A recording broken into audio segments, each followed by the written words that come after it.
বন্ধুরা, বাচ্চাগুলো বোর্ডিংয়ের আজ তৃতীয় দিনের সকালে আমার মুরগির বাচ্চাগুলো আসলে কেমন আছে সেটা সর্বপ্রথম আমরা দেখে নিই। বিসমিল্লাহির রহমানির রহিম। আসলে ওফ,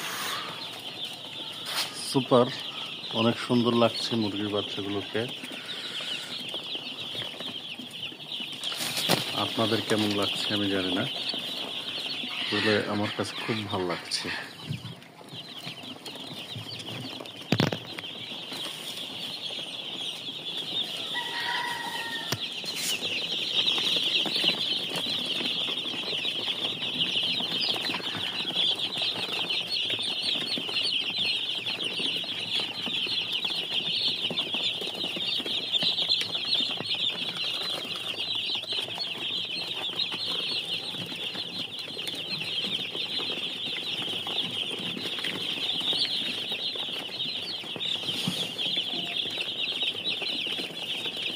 এপারের বোর্ডিংটাতে দেখি। আসলে আমি বলবো এটা আমার একটা অনভিজ্ঞতারই ফল। বন্ধুরা দেখুন, আরো সকাল সকাল হয়তো আমাকে বোর্ডিংয়ে আসতে হতো,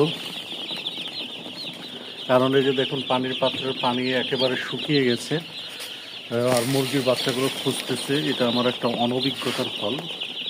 অভিজ্ঞতা হলো যে তো সবচেয়ে বড় অনভিজ্ঞতার ফল হচ্ছে এটাই যে খুব সকাল সকাল কিন্তু আমাকে এখানে আসতে হতো। আসতে একটু দেরি হয়ে গেছে, মোটামুটি 7টা বেজে গেছে। তাই এসে দেখছি একেবারে পানি শর্ট, খুব দ্রুত পানিগুলো সাপ্লাই করতে হবে। তো ভালো থাকবেন সবাই।